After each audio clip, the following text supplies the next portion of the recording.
नमस्कार, स्वागत है आपका ओनली यूपीएससी पर। यह है आपकी ज्योग्राफी क्लास।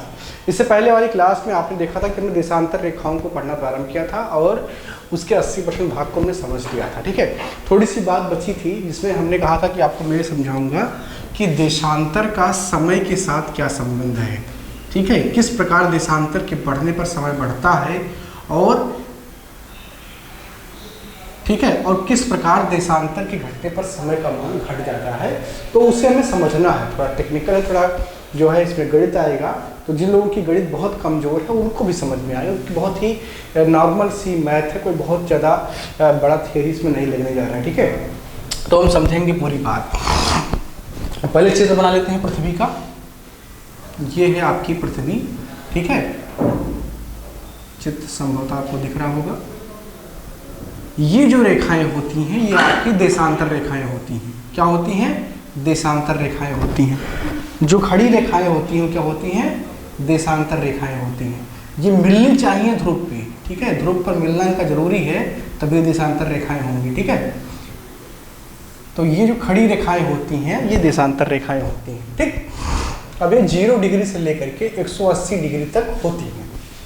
अब आप बहुत सिंपल एक चीज जानते हैं कि पृथ्वी 24 घंटे में एक बार अपने ही जो है अक्ष के परितः घूम जाती है। ठीक है, कितने घंटे में? 24 घंटे में, लगभग 24 घंटे में वो घूम जाती है। 30 घंटे 56 मिनट 4 सेकंड कुछ ऐसा ही है। ठीक है, तो ये 24 घंटे में पृथ्वी 360 डिग्री क्या होती है? घूम जाती है अपने अक्ष के परितः। ठीक है, इस प्रकार घूम जाती है। थोड़ा सा इसमें गणित लगाते हैं। 24 घंटे बराबर जब 360 आप करते हैं तो 1 घंटे का मान कैसे निकालेंगे? 360 भागे 24। अब आप इसको 12 से काटिएगा तो 12 3 36 से 30 हो गया, 12 दूनी 24। ठीक है, 2 से काटेंगे तो ये 15। ठीक है, ये 15 डिग्री होगा, यानी कि 1 घंटा बराबर कितना हो गया? 15 डिग्री। थोड़ा सा यहाँ पर साफ लिखते हैं, 1 घंटा बराबर 15 डिग्री। ठीक है, ये हमने गणितीय मान निकाल लिया।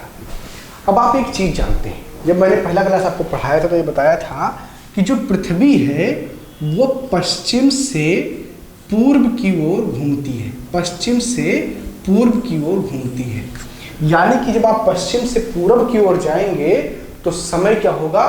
बढ़ेगा। ठीक है, क्या होगा? समय बढ़ेगा। तो जब आप 0 डिग्री यानी कि जो प्रधान मध्याह्न रेखा है जिसे आप ग्रीनविच कहते हैं, इससे जब आप दाहिने ओर यानी कि पूरब दिशा की ओर जाएंगे तो क्या होगा? मान बढ़ेंगे। किस प्रकार बढ़ेंगे? इस क्रम में बढ़ेंगे। अभी इसको मैं थोड़ा और खोल के समझाता हूँ। और जब आप ग्रीनविच से बाईं ओर यानी कि पश्चिम की ओर जाएंगे तो क्या होगा? समय का मान क्या होगा? घटेगा। आप जानते हैं कि दिशा कैसे निर्धारित की जाती है? ये आपका उत्तर होता है, ये आपका दक्षिण होता है, ये आपका पूर्व होता है, ये आपका पश्चिम होता है। ठीक है ना, तो दिशा का निर्धारण इसी प्रकार किया जाता है। अब यहाँ पर आप ये चीज समझ गए कि जैसे जैसे हम पूर्व की ओर बढ़ेंगे क्या होगा? देशांतर का मान बढ़ता चला जाएगा और समय का मान भी बढ़ता चला जाएगा उसी के अनुपात में। ठीक है, तो यहाँ पर आपने देखा कि यदि 1 घंटा जो है हमारा बढ़ना है टाइम का, तो हमें 15 डिग्री आगे जाना होगा, यानी कि पूर्वी देशांतर की ओर जाना होगा। इसका मतलब दूसरे तरीके से समझिए कि यदि आप इस स्थान पर पृथ्वी पर हैं, मान लीजिए इस स्थान पर आप पृथ्वी पर हैं और यहाँ से आप दूसरे देशांतर तक पहुँचते हैं तो इसके बीच का टाइम कितना होगा, यही आपको समझना है।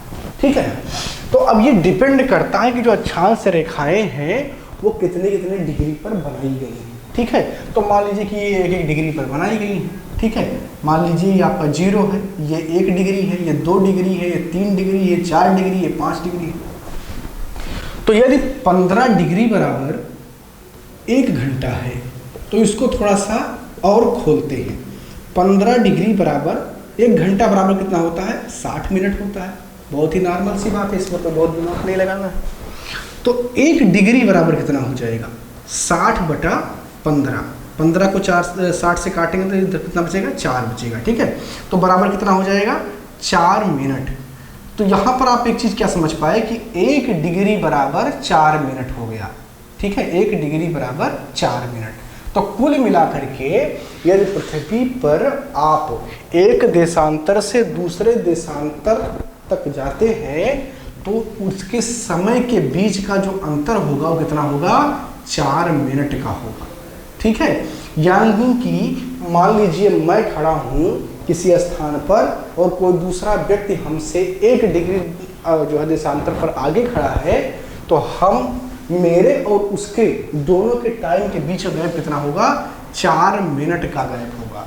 यूपीएससी सवाल भी इससे पूछती है, कई बार उसने सवाल पूछा है, वो आपको देशांतर दे देगी कि कोई व्यक्ति 30 देशांतर पर खड़ा है, कोई दूसरा व्यक्ति 45 देशांतर पर खड़ा है। ठीक है, 45 देशांतर पर खड़ा है, तो इन दोनों के बीच में अंतर क्या होगा यदि वो दोनों पूर्वी देशांतर में स्थित हों, यानी कि एक ही समान देशांतर में स्थित हों, तो मान क्या होगा। तो आप निकाल लेंगे 30 में से जो है 45 में से 30 घटाएंगे तो कितना बचेगा, 15 बचेगा, और 15 को आप 4 से गुणा करेंगे तो ये कितना हो जाएगा, 60। अब इस 60 मिनट का मतलब क्या हो गया कि 1 घंटे। ठीक है, अगर यहाँ पर आप देख पाएंगे 15 डिग्री का अंतर है तो 1 घंटा उनके बीच की दूरी हो जाएगी, उनके समय के बीच का अंतर 1 घंटा हो जाएगा। ठीक है, तो उम्मीद करता हूँ कि ये बात आपको समझ में आई होगी। अब यहाँ से एक इंटरेस्टिंग फैक्ट निकलता है, अंतरराष्ट्रीय तिथि रेखा, अंतरराष्ट्रीय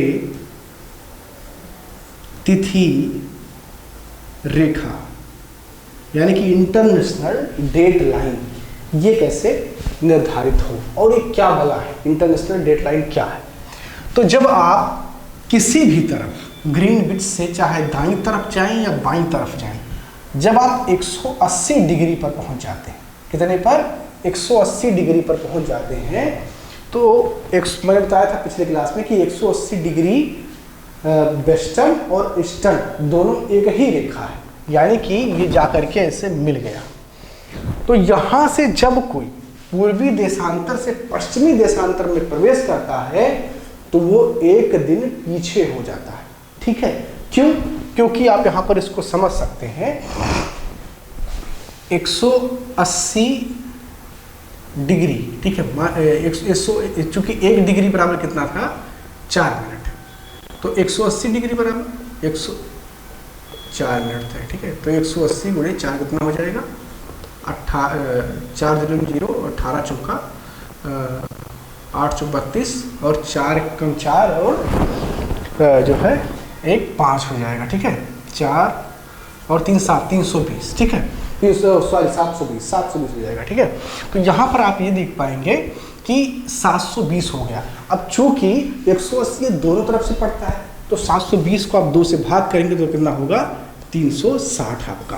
तो आप देख रहे थे कि पृथ्वी 24 घंटे में कितना डिग्री घूम रहा था, 360 डिग्री घूम रहा था। तो इस प्रकार जब आप क्या होता है कि 180 से पार कर जाते हैं तो इसका मतलब कि पृथ्वी भी एक बार पूरा घूम गई, और एक बार पूरा घूम गई, 24 घंटा बीत गया, तो 24 घंटे का मतलब ही तो 1 दिन होता है। ठीक है ना, 24 घंटे का मतलब ही 1 दिन होता है ना। इसीलिए जब कोई इस 180 डिग्री को पार कर जाता है तो वो दूसरे तिथि में प्रवेश कर जाता है। यदि पश्चिम से पूर्व में आया है तो तिथि क्या होगी, 1 दिन आगे हो जाएगी, और यदि पूर्व से पश्चिम में गया है तो क्या होगी, तिथि बदल जाएगी। तो यूपीएससी जब सवाल पूछती है तो नॉर्मल सवाल नहीं पूछती है, वो आपको इंटरनेशनल डेट लाइन से गुजार के सवाल पूछेगी।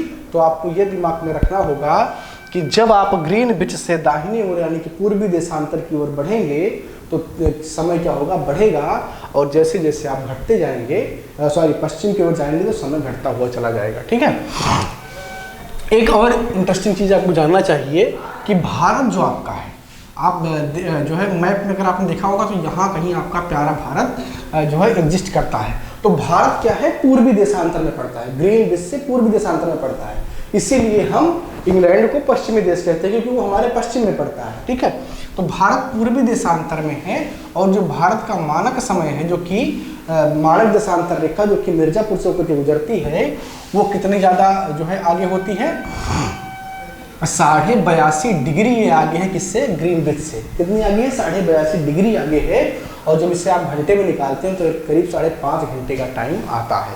तो इंग्लैंड के टाइम में और भारत के टाइम के बीच में 5.5 घंटे का फर्क आता है, और इसीलिए आता है क्योंकि देशांतर रेखाओं में आगे बढ़ने पर, पूरब की ओर आगे बढ़ने पर समय का मान बढ़ता चला जाता है।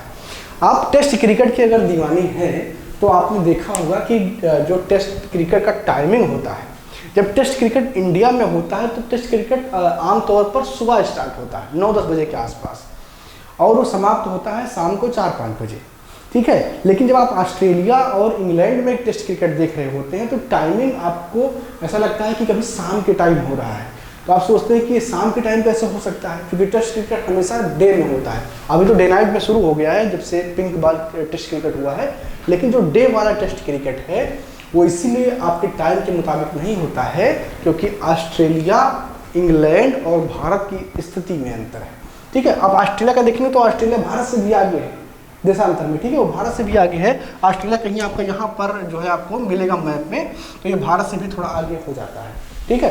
तो इस प्रकार आप ये समझ गए कि किस प्रकार देशांतर और समय का आपस में संबंध होता है, और ये समझाने के लिए आज मैंने बोर्ड पर क्लास किया।